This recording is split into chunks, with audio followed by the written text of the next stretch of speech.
Hey everybody, welcome to T-Roy Cooks. Appreciate you joining us here for another Thursday chatting with Troy. It's about Christmas time, so folks, Merry Christmas, Happy Hanukkah to all my friends and family out there. I gotta start off this one by thanking my good friend Stuart Hogg. Stu, appreciate you sending me some beer from Kentucky, man. This is pretty cool stuff. This is a West 6th Brewing Company from Kentucky. It's their Amber Ale, and it was a nice 6-pack you sent me, buddy. All kind of different assortment of beers. Good stuff too, man.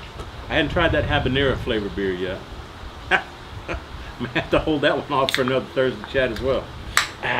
All right. Oh, and it's cloudy and rainy today. It's been actually foggy this morning.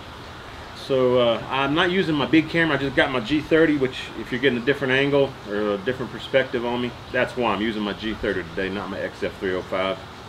And we got some questions. Let's see if we can get to it. And I'm going to try to take the week off after Christmas, between Christmas and New Year's. So I may shoot 2 videos today for the Thursday chats, just giving you a heads up. You may see me in the same clothes. Anyway, thanks for joining. Thanks for asking all the questions you did. I appreciate it. Cheers to you. Oh, that's good, Stu. That's good stuff, man. So what we got up first here? We got a question from Darren Bradshaw. He says, do your neighbors ever get confused by you randomly talking to nobody in your backyard?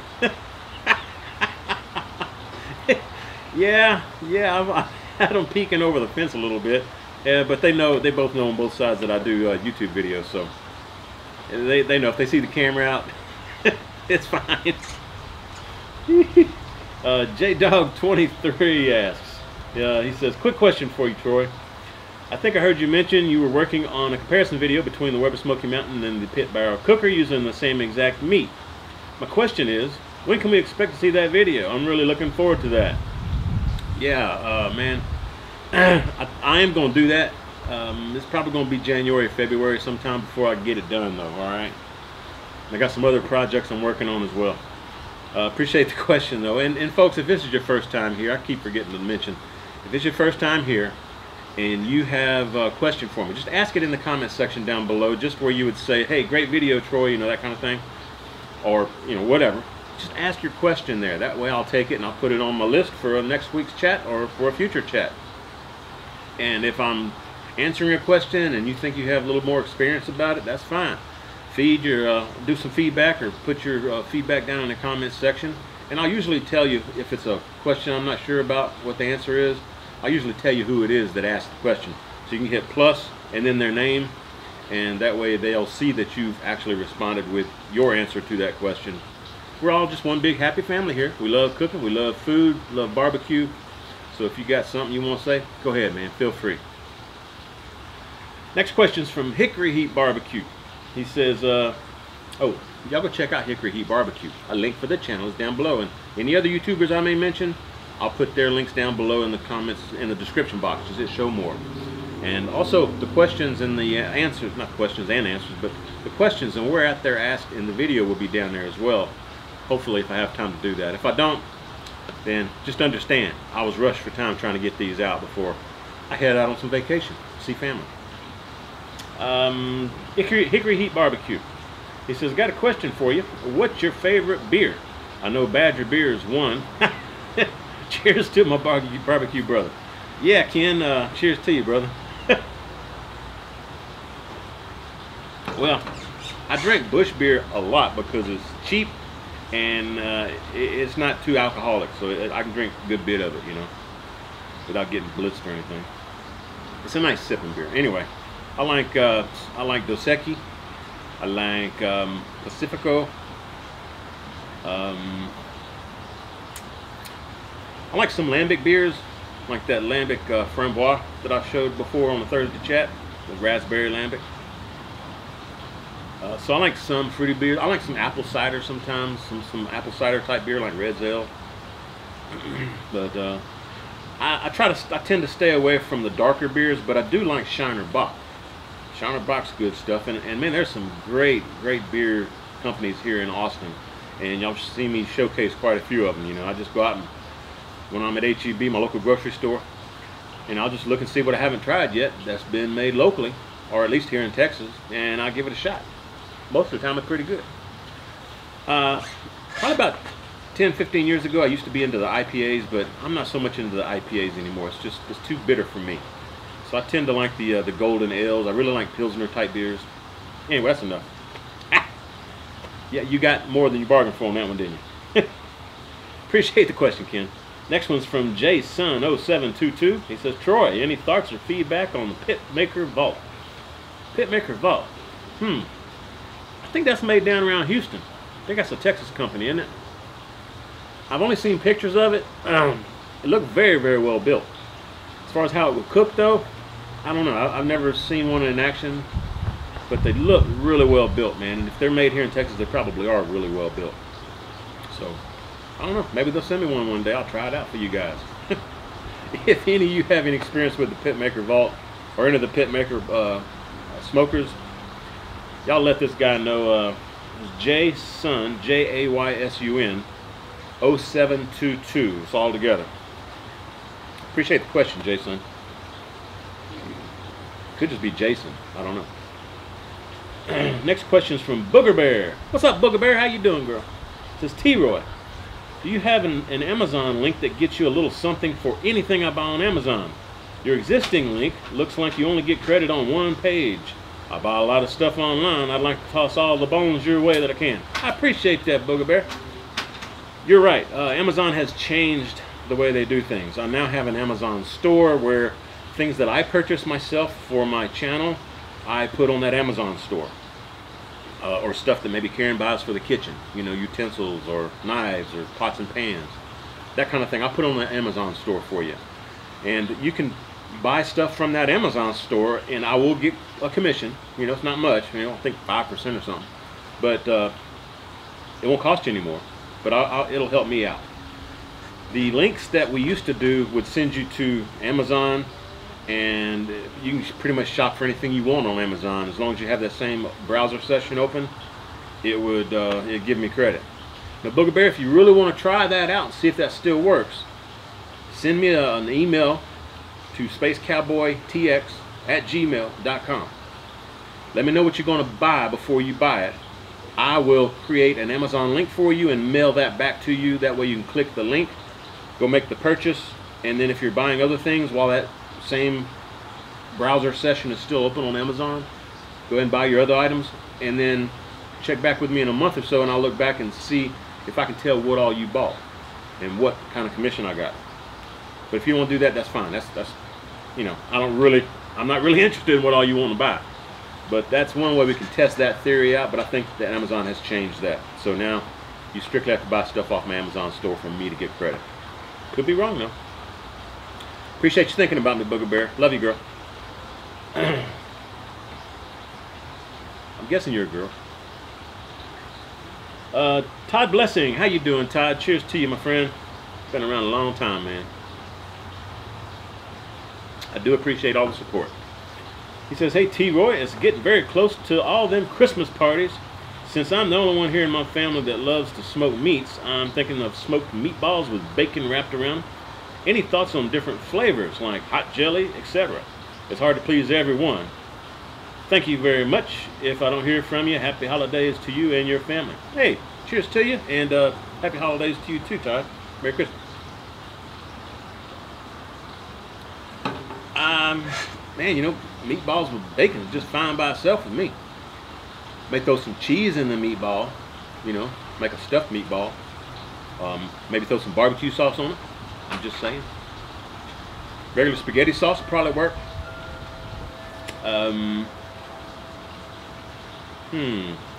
Maybe like a Velveeta type dip with some Rotel or something in there. Maybe dip your meatball in that. Be pretty good. See, I'm thinking along the lines of like crackers and cream cheese with hot pepper jelly on the cream cheese and stuff. I don't know if that would work on the meatballs. I don't think that would work. I don't know, man. I don't know. I've never done that. But I know I like Swedish meatballs. I do. A little finger food appetizer stuff. And it's usually in some kind of a barbecue type sauce. Or tomato sauce. Anyway, if you got some ideas for Todd Blessing, gotta let him know. Appreciate it. Thanks for the question, Todd. Next question we got is my buddy, my brother from over the big pond, Jatil. Y'all know him best as Elton's BBQ-Pit. Link is below. Hit show more. Go check out his channel. He's got some good stuff, man.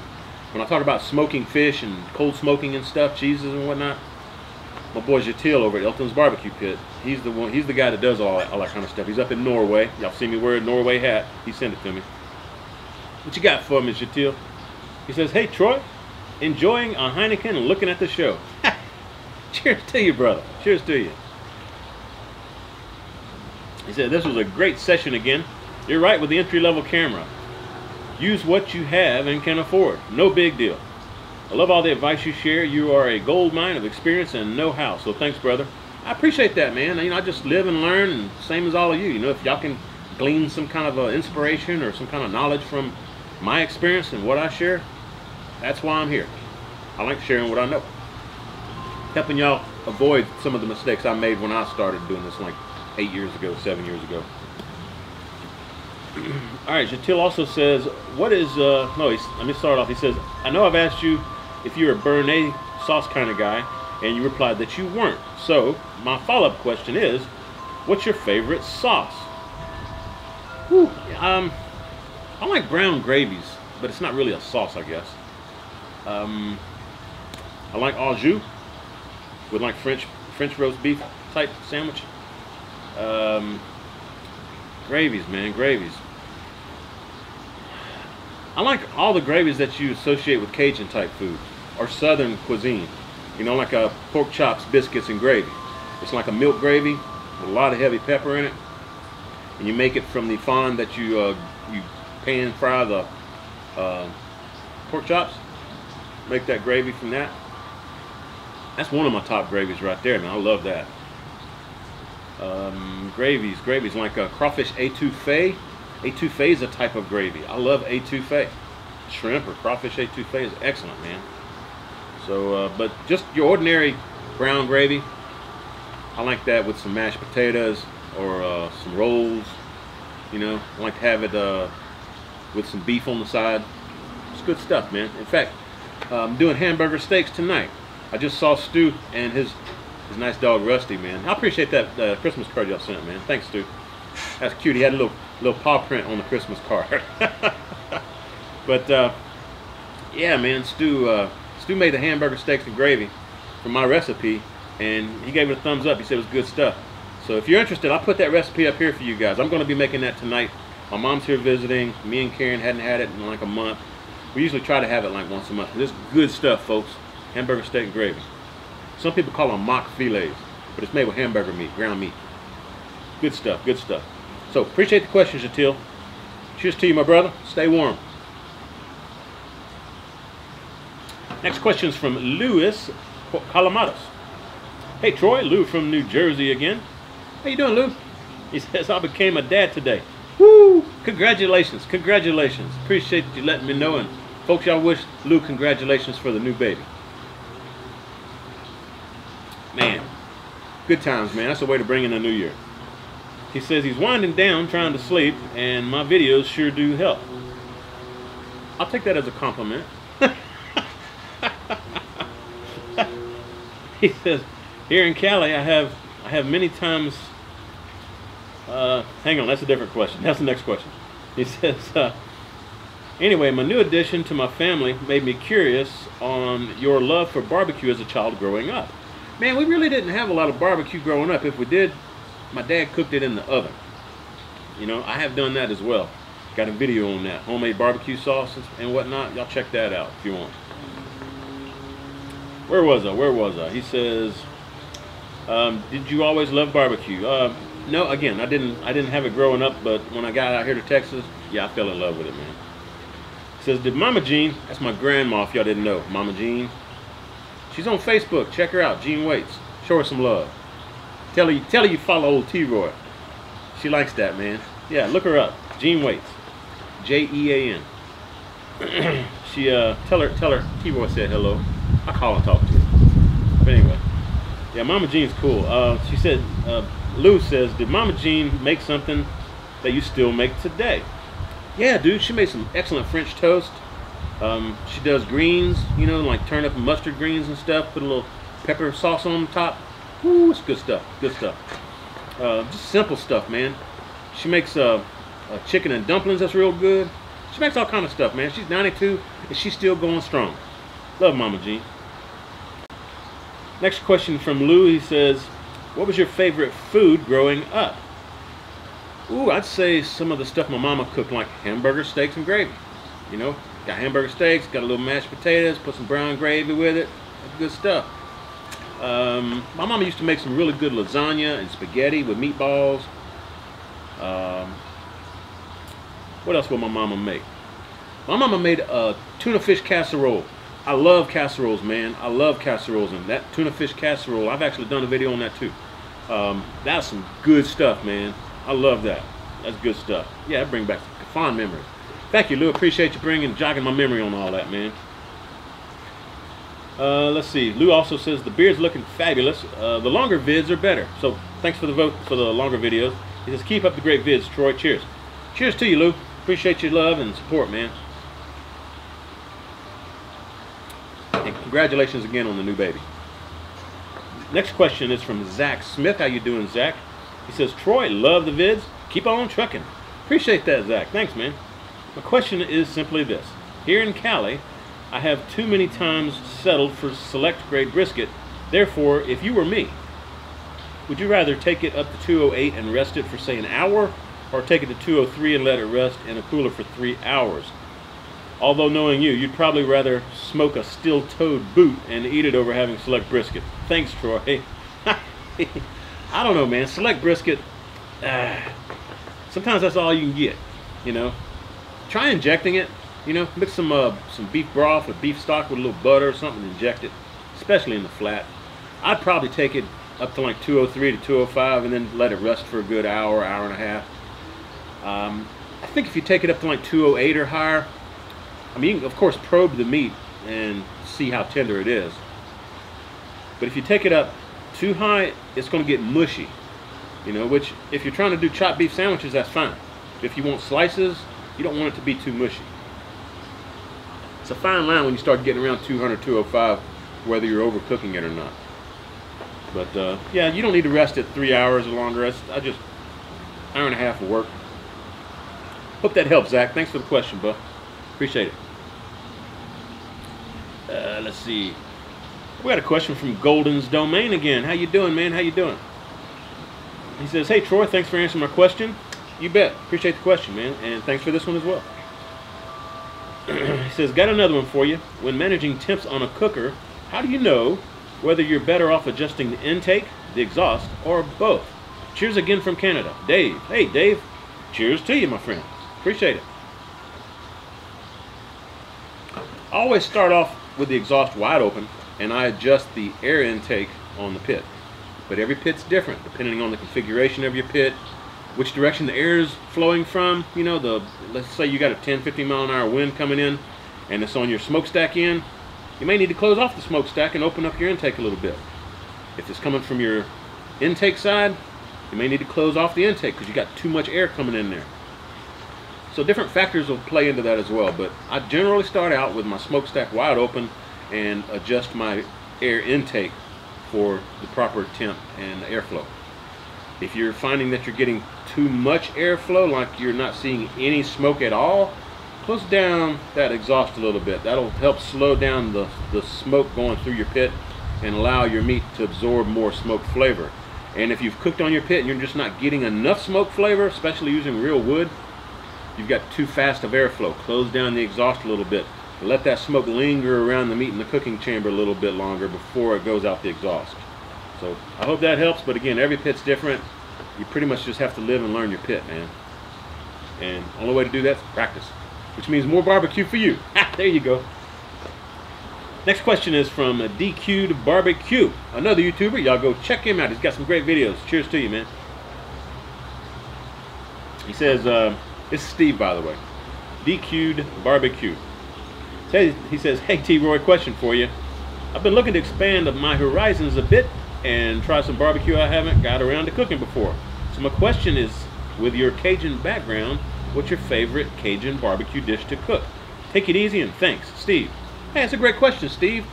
Let's see. shrimp barbecue. It's a New Orleans favorite. It's not really barbecue though. When I'm thinking Cajun barbecue, I'm thinking like barbecue gator, barbecue rabbit, barbecue squirrel, maybe some barbecue turtle, but turtle meat's pretty tough. That's better on sauce piquant. Yeah, sauce piquant. Man, I've been all the way from Louisiana so long, can't remember all them names. Them Cajuns do a couchon de lait though. That's a pig in the ground, like they call it a Cajun microwave, but it's a whole pig cooked in the ground. Couchon de lait. That's good stuff, and that is barbecue. I've been to a couple of those. Really good times. Takes all day, but sometimes overnight, and then the next day, but good stuff. So if I had my druthers, I'd probably say couchon de lait. Pig in the ground. Thanks for the question, Steve. Next question is from Clint Bernal. He says, hey T-Roy, you the man. Have a quick question. Clint, you the man too. Appreciate you joining, man. Thanks for the question. Cheers, brother. He says, want to pick your brain for a minute. Uh-oh.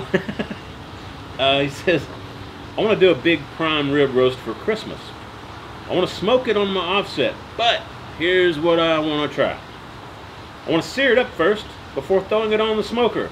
Would that be anything extra to it, or would it basically come out the same as just going directly on the smoker? I've never seen or heard of someone pan searing a prime rib roast and then smoking it. What's your take on it? Cheers, buddy. Cheers to you, Clint. Thanks, man. Appreciate the question, and that is a good one. I could be dead wrong, but just logically thinking about this, if you sear the steak on the outside, sear the rib roast, it's going to prevent it from absorbing as much smoke as it would, say, if you did a reverse sear on it, which means put it in the smoker first and then sear it at the very end. That would be my preferred way of doing it. But I can say I've cooked steaks where I've seared them and then put them on the smoker, and they do get some smoke flavor, but in my mind it's not as good as if you smoke it first and then sear it later, like a reverse seared steak. That's the way I go. Try it out though. I know it's an expensive cut of meat, but I would do a reverse sear type method on it if it was me. If you try it the other way, where you sear it first and then smoke it, let me know how it turns out, man. I'm curious. Or if any of you out there have tried that, feel free to chime in with your comment down below. This was from Clint Bernal, B-E-R-N-A-L. Clint Bernal. Thanks for the question, Clint. Y'all help him out if you've done this before. Well, folks, I'm going to cut this one a little short, and also the next one will be a little short if I shoot another one for the week of New Year's. Appreciate y'all joining me. If y'all like this kind of stuff, y'all welcome to keep coming back, and if you're not subbed yet, I hope you go ahead and subscribe. Keep asking the questions, man. I'll keep doing these videos. I couldn't do it without all of you, so thanks very much for the support. Hope everyone has a fantastic holiday season and a very happy new year. Give me some thumbs up. Hope you share the video. And when you do, please tell all your friends that T-Roy cooks responsibly. Cheers, everybody.